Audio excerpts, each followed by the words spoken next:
good news can often get overlooked or buried by the negative in our everyday lives. So let's change that. I'm Adriana. And I'm Wyatt. We're just two ordinary people without any special qualifications or anything, trying to navigate life. We invite you to join us as we share wholesome stories, news articles of hope, and ideas about how we can all make the world just a little bit brighter. We are Uplifting Positive Stories.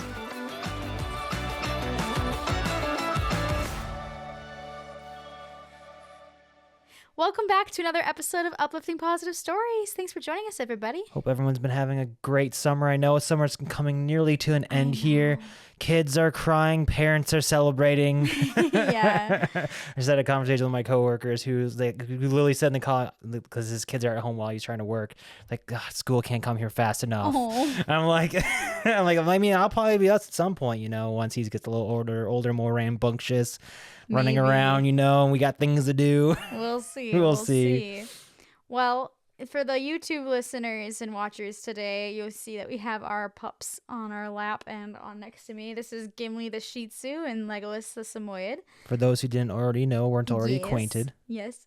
And the reason why they're here today in the shot, I should say, is because today's episode is all about wholesome pet stories. Everyone loves their pets. Last episode was a little heavy, so I decided it'd be fun to go to the cute and adorable and wholesome stories of pets. It was fine. Everyone made it out alive. That's true. Darian's alive. He's right over there, like grabbing his feet, and he'll probably be doing some. Rattle. If you hear any like trills or like spittle sounds, it's him just having a grand old time. Bouncing in his bouncer, having a good old time. Yeah, well, we're going to just jump right in. I got a lot of stories here. So the first one here comes from Best of Redditor Updates, so BORU Updates.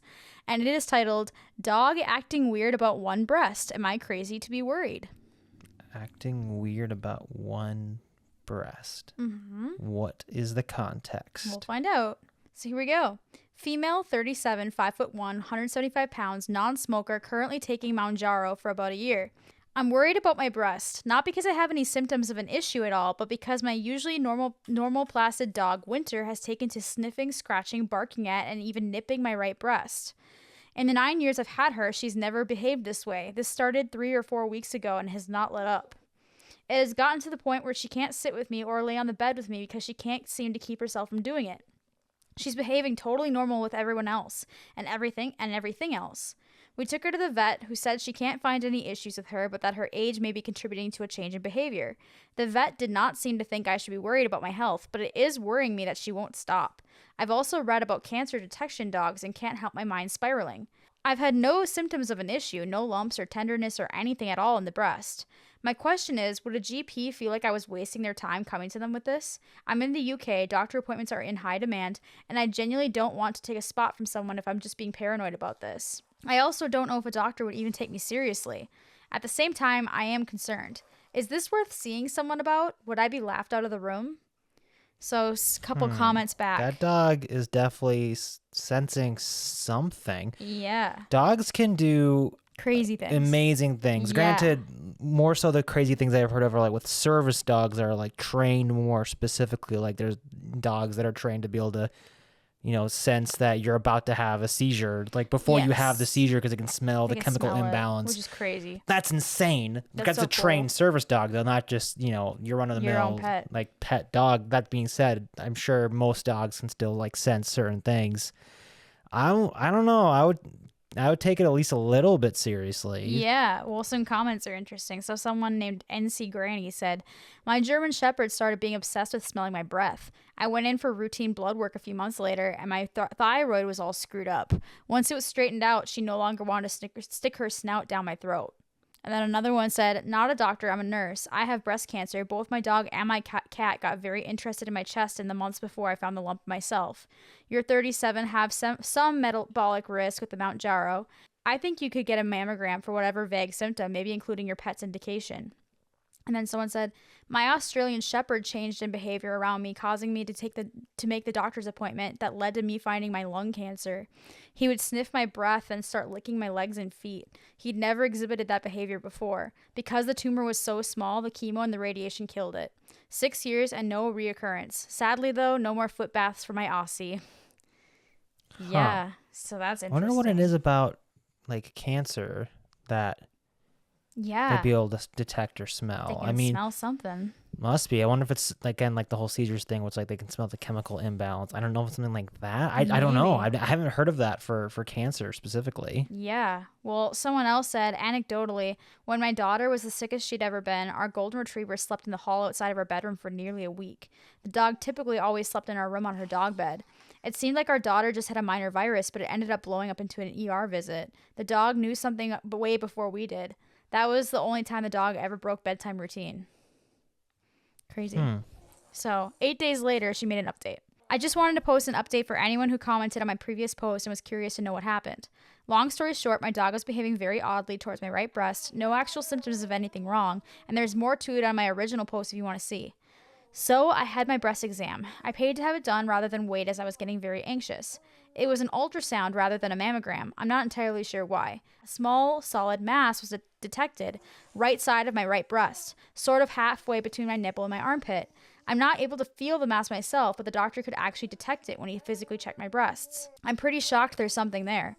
Even though my dog's behavior worried me, I think I was pretty confident it was an issue with her age and not me. Doctor has said that there's no need to panic, and there's a decent chance it's not something terrible, but I'll know more after the biopsy, which is on Tuesday. Thank you to everyone who commented and suggested that I take this seriously. Hopefully it's nothing to worry about, but I'll update when I know more for anyone who wants to know. And there was another update. Legolas, you're going to tell us if things are wrong with us, right? Yeah, isn't that cool? Like crazy. Yeah, I don't think it's going to be Gimli. Yeah, our little dog, probably not.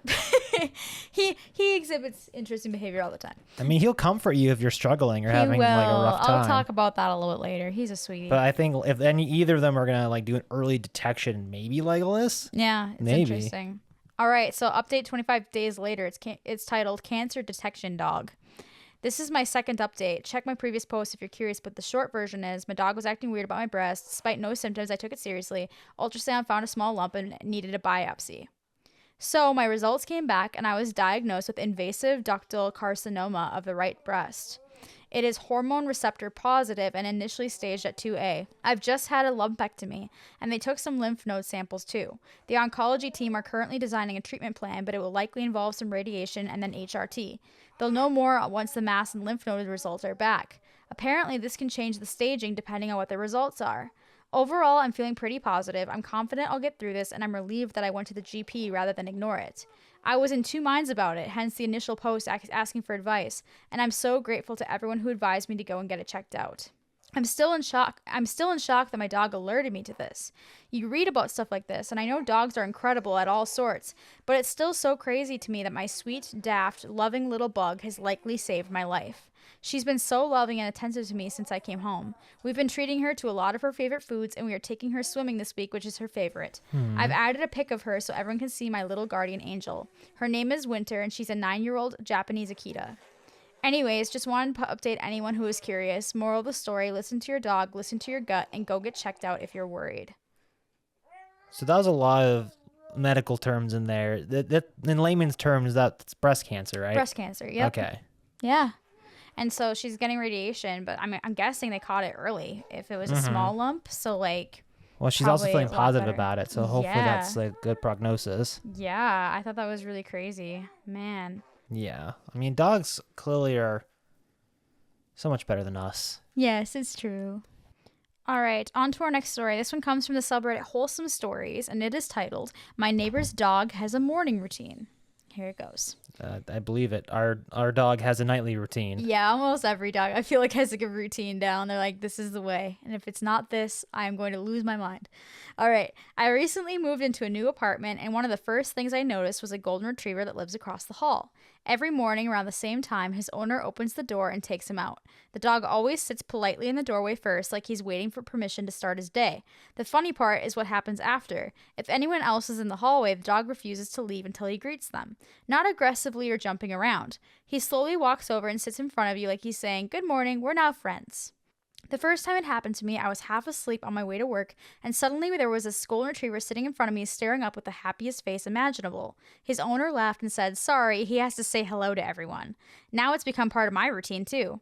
Most mornings I'll hear the door open, and a few seconds later I'll hear little paws walking down the hallway. If I step out, he comes over, sits down, waits for a quick head pat, and then happily trots back to his owner like his job for the day is complete. It's such a small thing, yet it honestly makes mornings a little better. It's good starting the day knowing there's a dog somewhere in the building who thinks greeting strangers is the most important task on his schedule. Just sweet. That is very sweet. Yeah. Our dogs have little routines too. I don't know if we've talked about it on this podcast, but our Samoyed, he loves stuffed animals. He doesn't like tear them up or anything. He just loves them. And every night he goes and grabs one and he waits by our door with it in his mouth so we can open up our bedroom door and he can jump on the bed and throw his toy up on the bed. He doesn't usually sleep on the bed. He just throws his stuffed animals up there. He'll start sleep on the bed, but he won't stay up there typically. It's so funny. And sometimes if we're taking too long, well, like after opening the door, he'll run back out and grab as many stuffed animals going back and forth as he can. And so we'll come to bed and then like depending on how long it took us to get ready, there'll be like 4 stuffed animals in the bed. And the funny thing is he doesn't bring them back out all the time. And no, he rarely does. And so our room is just filled with his stuffed animals because we'll usually chuck them off the bed. And it's just funny. So we end up having to bring them out for him. It's really funny. Yeah, eventually he'll be like, "Where are all your toys?" And he has no toys left. Yeah, because and they're all in the hidden somewhere in the bedroom. bedroom. Yeah, it's so funny. But yeah, he's a sweetie. Also, when we're at somebody else's house, if anyone walks off alone, he always has follows to follow them. I jokingly no one walks off alone. Even when people come over to our house, like if they use the bathroom, he wants to follow them in there, which is hilarious because he doesn't do that to us. So we're like, what? Why? Sometimes our friends are nice enough. They're like, sure, come on in. I mean, not usually. Layla's is a lot bigger. Gimli also does that. Yeah, with I people. know. It's so funny. And with me too. Sometimes he'll just barge in the bathroom like, "Hey, you here?" And then he'll like turn around and leave. I'm like, what the heck was that? Yeah, I know. He just bursts open the door and you're scratch, like, scratch, okay, heart attack. Thanks, dude. He's so funny. But yeah, I have more stories about our dogs we'll share, but they're funny. Okay. Next subreddit is Wholesome Memes, and it says, "Dogs are the literal best, and let me tell you why. When my parents are out of town, my pup Remy sleeps downstairs with me. I don't mind because the basement is chilly sometimes, and he's a fuzzy little space heater. But he always does this weird thing, and I didn't figure out why until last night. I'm a stomach sleeper while the rest of my family are back sleepers. So Remy has taken up this very different behavior with me. My family says he doesn't do it with them. It always takes me a while to settle down, but when I do, Remy takes his head off of his paws and rests it square in the center of my back. So I'm thinking, what's the point of that? It can't be comfortable. It cranes his neck in a funny way, and besides, every time I breathe, his head goes up and down. That's a weird thing. So I formulate a hypothesis and I test it. Last night I got comfortable. Remy put his head on my back. I waited a while. Then I held my breath. It took him a while to react, but when he did, he freaking lost it. He started whining and yipping and repeatedly licking my face and hands, and I was like, oh my gosh. Conclusion. My dog noticed that I slept in a way that was different from the rest of my family. Thought, that kid's gonna die, and made sure that I never stopped breathing in the middle of the night. Dogs are freaking smart. Mm-hmm. What a wonderful animal. I think I've heard that story before. I think I did too, but it's really cool. It might have been on Smosh Reads Reddit stories. It might have been, actually. I recognized it too, but I didn't know from where. But for was a those long that time haven't ago heard I read it, that. it's a good story. Dogs Super are cool. flipping insane. I know I've said that at least a few times now. But this it's episode, so cool. Like, when I was pregnant, whenever I was having a really bad morning sickness, and I wasn't even throwing up, but when I was feeling my worst, my dog, my Gimli, he would come up and he would curl up into my neck. And, like, it just was so nice. Like, I don't know. And, like, he's the comforter. He just, like, knows. Like, there's been mornings where I had woken up into, like, a bad, like, basically a depersonalization, derealization episode. And after having, like, a scary dream, and he would come up and he would, like, curl up into my neck then, too. Like, he just knew. Even though I was, like, not outwardly showing it, he just knew. And I was like, how do you know this? That's so crazy. Like, he could just sense it. So yeah, he's a little sweetheart. He's the mental health support dog. He also, like, he has this thing. He used to lick my face, and I was very much like, don't lick my face, please. I don't want your slobber all over. But I was okay with him licking the tip of my nose. And so that's what he does now is he'll come up and he'll like literally paw me like, mom, put your face down so I can reach it. And then he'll sit there and he'll just gingerly lick the very tip of my nose and then smile at me. It's like his way of like kissing me, I think. It's just really sweet. And he does that just a little and then he'll smile and he does it some more. His smile is like a little underbite that he does. It's really sweet. And so I'll be like, thank you for the kisses. And then he smiles. It's just the sweetest thing. And he's done it for like the last, like, I want to say 2 years. It's just become his little routine. And he does it like every night before he goes to sleep. It's really cute. Anyways. Meanwhile, I think Legos was completely oblivious to the fact that you were pregnant. So yeah, completely I was oblivious. giving him kudos. Like, oh, maybe he'll be the one that like that sniffs if we have an issue. But like, he didn't know for a long time that you were pregnant until baby visibly kicked on your belly and Legos went. Yeah, that was so funny. His like, face what? expression, his eyes just got super wide and he was like, what was that? It was pretty funny to watch. Yeah. Because Darian kicked very hard to the point where the OB was like, oh, geez, you probably are so sore from this. And I'm like, yeah, it was a lot. It was just funny. He's literally kicking in his rocker right now. Balancing himself. He's figured out he can pump his legs to get him to bounce even more. So it's really fun. It's hard to tell if he's actually trying to balance himself or he's just really wants to kick his legs all the time. Probably both. We went to the aquarium this weekend with him, and when he gets excited, he like waves his arms like crazy and kicks. Pumps his legs. And pumps his legs. And we got into they have this cool like shark tunnel where the sharks go over you in the manta rays. At the Mall of America. And we walked through that, and as soon as we walked into the tunnel, he was just arms waving, legs kicking, huge grin on his face. Like, it was really sweet. Anywho, on to our next story. This one comes from the subreddit Wholesome Memes again, and it says, my favorite story so far. An animal shelter posted something along the lines of, if you are an adult and don't want people to know that you're playing Pokemon Go, we will rent our shelter dogs to you for $5 an hour so it looks like you're walking your dog. Haha, right? Here are some of the results so far. Okay. Number 1, they now have a waiting list of people who want to pay for the privilege of walking a dog.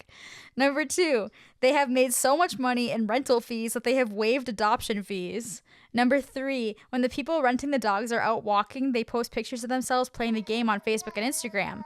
People are then coming to the shelter asking to adopt specific dogs. Number 4, on at least 2 occasions, people have called the shelter and said, hey, I didn't think I wanted a dog, but me and this dog got along really well. I'm not bringing him back.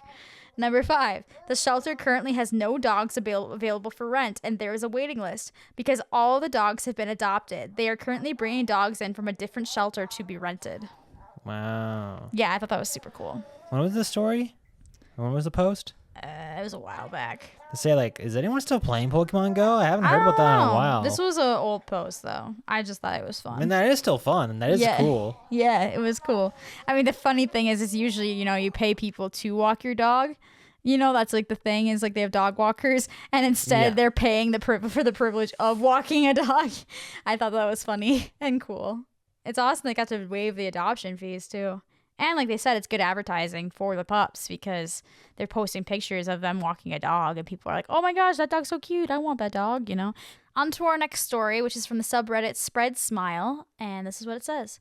My boyfriend has a golden retriever. They both just moved in a few weeks ago. His dog and I clicked right away. Now, after just 6 weeks, his dog has figured out I have low blood sugar. He, on his own, has been finding his own way to alert me. And when I'm home, he follows me everywhere. We don't deserve dogs. I can't afford a service dog, but he's already helped me so much. He catches some big lows before I start to get the shakes and nausea. I love him so much, you guys. Wow. Again, cool. Dogs are amazing. Super cool. All right, on to our next one. This one comes from the subreddit Ask Reddit, and the question was, what's the most wholesome thing your pet has done? So here we go. I had 2 goldfish, and one was sick and couldn't eat. And when I sprinkled food for them, the other fish nudged the sick one and tried to get him to eat at least a little. It was so cute. Aww. So even fish. Not a beta fish. Goldfish. Beta fish would not do that. They would attack each other. Yeah, but goldfish apparently they look out for each other, apparently. Yeah, super cool. I thought it was crazy to learn that goldfish grow to the size of their environment. I'm sure most people know that, but like my friend growing up had this massive goldfish because they had a huge tank. And I was like, whoa, is that a goldfish? Are you sure? It's crazy. They get really big. All right, on to our next story. What is the most wholesome thing your pets has done? We had 2 family dogs when I was a teen, an old man dog and a younger boy dog. Younger dog had a special rubber seashell toy that he didn't like anyone to touch. He carried it everywhere and snuggled it. You weren't even supposed to look at the toy or he'd get suspicious that you would take it. But one day, old man dog wasn't feeling well and was sitting alone near the grass, and younger dog came over. He gently placed his precious seashell toy next to the old man dog, nuzzled it at him, and walked away. Another person said, I have an emotional support cat. Whenever I'm having a panic attack or crying, she yells in my face and gets in my lap. Apparently, my laughing sounds like I'm crying because every time I lose my crap at something funny, she does the same thing. Huh. And then another person said, my cat likes to hold my hand when we go to bed. He lies on one pillow. I have a double bed but only use one side, and I lie on the other. And he stretches his paw out so we're just about touching. We otherwise stay on our respective sides of the bed until morning when he crawls in next to me under the blankets for a cuddle and a purr. Very sweet. Well, I got some justice for cats. I was just thinking like a little bit ago that, like, oh man, we got to start throwing some cat stories in here. Otherwise, it's going to be like a hit piece. Okay, here's another one. So, what is the most wholesome moment you and your pet have had? I was depressed. I got out of a serious relationship where I planned on proposing after learning she'd been cheating on me. The same week, I found a pair of abandoned kittens on my job site and I took them home, even bottle fed them. I set them up on the opposite side of my small home, ensuring that they had everything they needed. I woke up the next morning and realized that they had escaped their enclosure, trotted 30 feet to my bed, climbed the 4-foot-tall bed, all on a journey to snuggle up under each of my armpits. I don't think I've Why ever armpits? It's a little nook. I don't think I ever felt so loved in my entire life. They made a little journey just to cuddle with their cat dad. Yeah. Another one here comes from Random Acts of Kindness, and this isn't so much a pet story. It's just a sweet story. So it says, sharing this, hoping it will inspire people to take action, show grace, and practice gratitude. I usually don't share things like this, but tonight really weighed on my heart. I was out with my dog doing our usual weekend routine of handing out a meal, and I met a man and his dog near the freeway. He seemed alert and grateful, just someone who had clearly run into a terrible streak of bad luck. The light was red and cars were behind me, but for some reason, it was a long red light stop. I offered him some In-N-Out, water bottles, and an extra leash, items I always carry in my car for these exact occasions, though I realized later I forgot a collar for his pup. As I drove off, I also realized I forgot also to offer his pup the pup patties I had for my own dog. I immediately circled back, but he was already gone. I went home feeling awful for missing those details, but it's a reminder that kindness doesn't have to be perfect to matter. Little gestures mean the world to people who have so little. If you're reading this, I hope it inspires you to step up and help someone out this week. You never know how much a little bit of grace can mean to someone fighting a quiet battle. On to our news article for today. Today's article comes from cbc.ca, and it is titled, Woman Who Never Stopped Updating Her Lost Dog's Chip Reunites with Him After 11 Years. 11 years? Yeah. And it's still alive? Yeah. Oh my gosh. So when Jordan Koziak got a call on Saturday from a man who claimed that her long-lost dog had been found, she thought he was playing a sick prank. That's because her beloved pit bull, 40 Cal, had been missing for 11 years. Then, the staff at Animal Care and Control Team, Philly, sent her some pics of the pooch in question. Immediately, I could remember his markings from a mile away, and she said that's him. Koziak hadn't seen 40 Cal since he disappeared, along with her family's second dog from their backyard of their former home in Philadelphia. The other dog they found not long after, but 40 Cal didn't return, and they suspected he was stolen from the yard. Still, she never stopped updating his microchip with information. She said, I never gave up hope because obviously I'm relentless. It was a little girl in Philadelphia who found him. She brought him into the house with her parents and they made him some hot dogs. They could not keep him because they have another animal, so they called animal control. ACCT Philly scanned the chip and the rest is history. The ACCT Philly spokesperson said in an email, this reunion is emotional and inspiring, but it's also an important reminder. Microchipping your pet is one of the simplest and most effective ways to help ensure they can find their way back home. And then for the reunion, she said that when she saw her dog coming down the hall toward her, everything around her stopped. I no longer was hearing anyone. I had tunnel vision. The world, everything. The room just shut down around me. The spotlight was on him and nobody else was around. We put our hands out, he sniffed us, and then proceeded to pull us towards the door like, let's go. He acts like he's a puppy again, she said. He wants to go for a walk and he's wagging his tail. It's been a joy, she says, integrating him into her new life. I had other animals in the house as well that were family pets, but 40 was my dog. I paid for him with my own money at 16 years old. She says that sometimes late at night she becomes distressed thinking of all the time that she lost with her dog, but when she wakes up in the morning and sees him there, it melts away. I'm over the moon, she said. It's like Christmas morning every day. Yeah, 11 years. That sounds like a Pixar movie or Doesn't some it? kind of Disney film, you know, like. Yeah. Again, like, the show's never losing hope because she kept updating her microchip. Yeah, just a bunch of sweet stories. And once again, showing we don't deserve pets. They're all so sweet and incredibly smart. Yeah. And I've even heard, as you hear a groan from our dog, he's like, yeah, I know. Right? Yep. But it's crazy how smart they are. And they've even said that, like, dogs, I'm sure cats too, but in the study it was dogs, that they like understand far more words than we think they do, which is crazy, super cool. And that, again, a lot of them can detect things that we would never be able to detect, so that's really cool. So yeah, with that, pets are amazing. Yeah, we love our pets. We do. We got two really sweet boys here. With that, we will end today's podcast episode. Tune in a couple weeks for our next episode. And if you have any positive stories that you'd like to share, including if you have any cute pet stories about awesome things your pets have done, we'd love to read them. So if you want to put them in the comments on YouTube, or you can share them on our Facebook page, either way, we'd love, or our Reddit too, which is Uplift Positive Stories.